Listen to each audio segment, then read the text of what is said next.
welcome back, everybody. Wednesday, August 29th, 2018, 12:33 p.m. I'm sorry it took me so long to get on here today. Caroline and I are traveling, or we did travel. We're visiting our parents, so we are in a different part of PA at the moment. Finally got the laptop set up, and this is what happened between our last video and now. You're still looking at this severe weather situation going on. This is basically clear of Minnesota at this point, but still Iowa, Wisconsin, Illinois, and then Ohio and Michigan, as well as Indiana as well. You could see is well within the range of this big moisture system, which is due to a big sharp dip in the jet stream and then meeting with a dew point. Basically, the atmosphere in this area, when the hot air and the cold air mix and you get this moisture, that line is basically right here. If you remember yesterday, we had the temperature chart, which showed basically a straight line with almost 20-degree difference in temperatures, like over a 50-mile period. Very drastic. It happens this time of year as we switch into the month of fall, which is about 3 weeks away, give or take, 22nd of September, I believe. But with that said, these guys are still, everyone in this area, you got to be aware of the situation. Lots of rain, lots of moisture. They've been doing water rescues. There's been mudslides. We checked out the rivers yesterday. A lot of those rivers have been in very dangerous flood levels. So that's what you want to look out for, because even after the rain is over, it all wants to run downhill and fill up those rivers and streams, and that's what we're looking at now. So you can see the bulk of this is pretty much over the Missouri area. The main central part of the storm is in Missouri right now. Some of it is flowing up, but you almost see it take a southern dip as it refreshes there. Sorry about that. You can see the storm was up closer to Iowa and then moving across the Great Lakes and then saturating Michigan in the process, and now it's a little bit south. So still, same situation, going to be ongoing for the next couple days, so just keep an eye out if you live in these states. Eventually that rain is going to make it to the northeast once this heat wave drops. Oh, it is brutal outside. That's the only word I can think of right now. It is horrible. Gulf is very, very active with storms, lots of lightning, and as far as the Atlantic Ocean goes, guys, we finally have something to look at here, and basically right on time, possibly a little late, we have an invest, 50% chance of cyclone formation coming off the west coast of Africa, right through the Cape Verde Islands. The thing with this storm, hopefully it stays this way, because as much as all of us are excited about weather and watching hurricanes form and talking about them, we don't want them to hit land, guys. This is not good. We all see what happens when these things, they can devastate states, people's lives, obviously fatalities. We don't want that. So as of right now, this storm is expected to form. This jumped pretty quickly from about 20% to 50% now. I expect that to go up. We have a lot going on in the Pacific Ocean. As you can see here, Miriam is just about a hurricane. We're at 70-mile-an-hour sustained winds. You could see as that pressure drops, sorry, I keep taking the mouse off, 996. If you remember, we were at 999 for about 2 days in a row, and now that it's dropped to 996, it has jumped up 5 miles per hour as far as the sustained winds. Once we reach 74 miles per hour, Miriam will be a hurricane. Now, Norman has been officially named, as we expected and we talked about yesterday. This is, let's scroll up a little bit here, actually, try to get this one instead of... There we go. All right, so this is Norman right now, 65 mile per hour, 994 millibars in pressure. So actually a lower central pressure than Miriam has, but a lower wind speed than Miriam had at that time. So we're expecting Norman to form a lot quicker than Miriam did. And unfortunately, Norman is taking a path that we don't really like to see. Because of Miriam making a northern hook, this storm Norman is going to be forced downward before it can be allowed to go back up, if that makes sense. They almost pull a Fujiwara effect, which is when two hurricanes interact with each other. They spin around each other. One of them usually dissipates, the weaker of the two. It doesn't usually become some superstorm like the movie, oh my God, how am I not thinking of this movie? The Perfect Storm. Hello, wake up.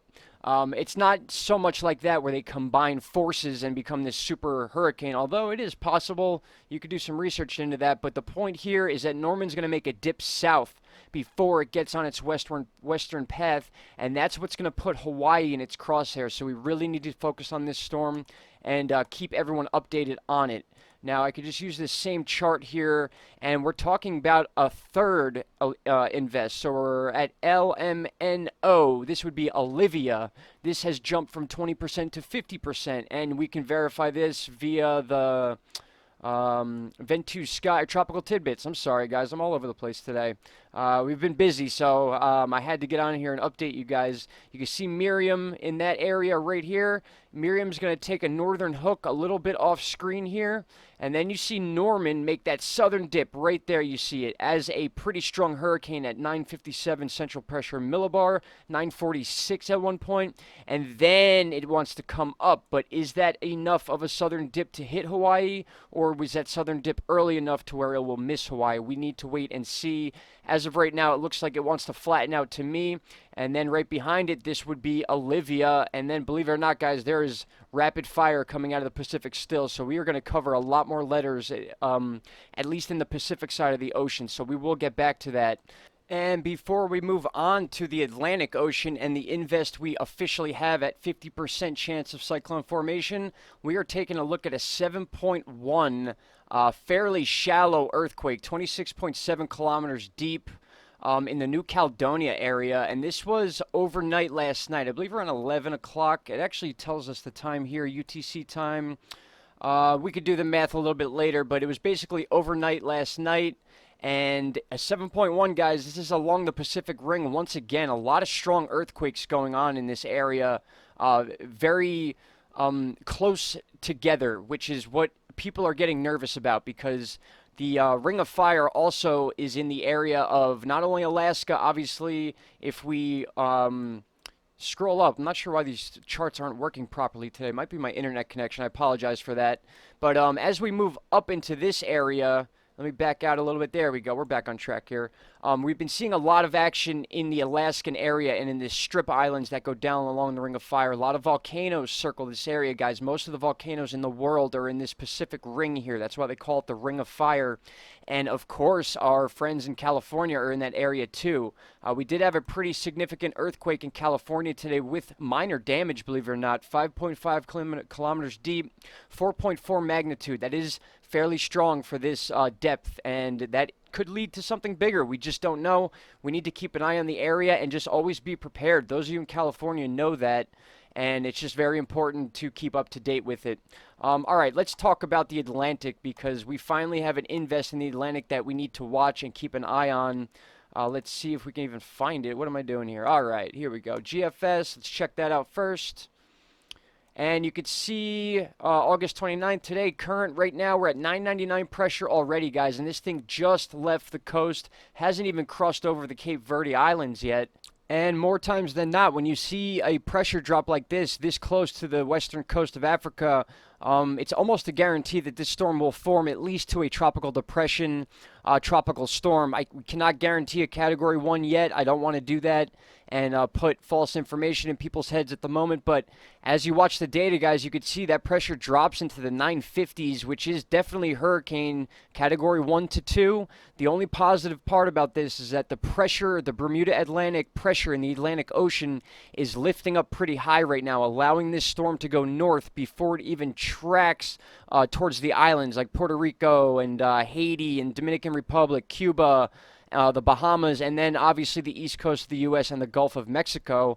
So this thing more than likely will stay in the middle of the Atlantic. The only thing we need to watch out for is once we get into the first week of September, a lot can change here. We need help from the jet stream, and we need help from the Bermuda Atlantic pressure to keep this thing away from the east coast. If we have a jet stream loop that does something like, let's say the dip was down this way and came up like that. That up wall right here would force this hurricane to stay out in this area.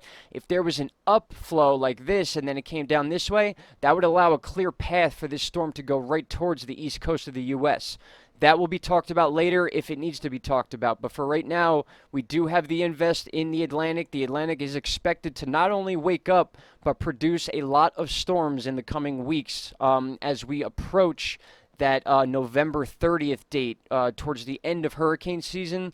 We all know they can start before that, they can happen after that, but we are still in the exact peak time for the Atlantic hurricane season. So With seeing this first invest here is leading me to believe that this is going to be the first of a few, guys. We're going to cover some letters. There's no doubt about that. It's just a matter of how strong these storms are going to get and what the atmospheric conditions are going to allow them to do.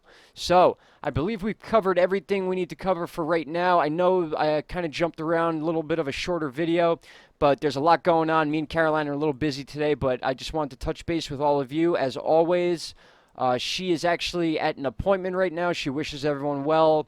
And with that said, guys, Pacific is totally on fire. The Atlantic is waking up, and we are still getting very, very strong earthquakes along the Ring of Fire. Here's another one just to show you, 6.4 earthquake along the Ring of Fire as well. Anahanan, I guess it's called, Northern Marina Islands. So that is right on a fault line. Obviously, you could see the red fault lines here. We got to keep an eye on this area, guys. The Pacific Ocean is very very delicate, to say it in a specific way when it comes to earthquakes. A lot of fault lines. That is why we have the volcanoes there. Volcanoes, when a volcano erupts, it's basically the same thing as an earthquake. It's releasing pressure.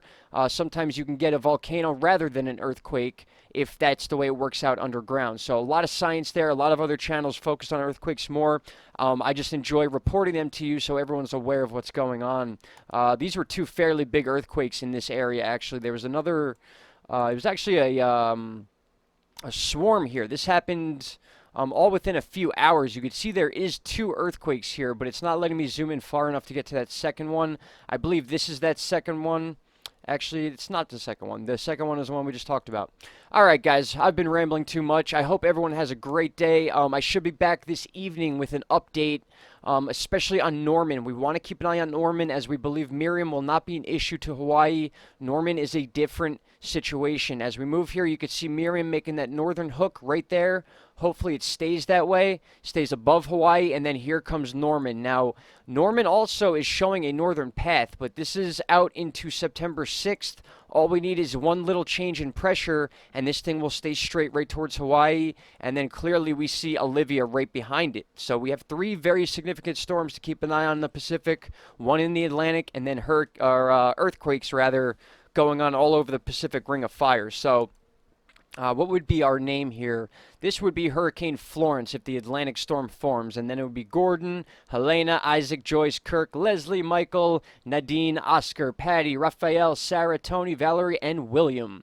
Those are the names for the Atlantic hurricane season. I read them because we're probably going to see some of them, guys. And with that said, once again, I'm going to say goodbye. What is this, the third time? All right, guys, have a great day. We'll be back soon. And that's it for now.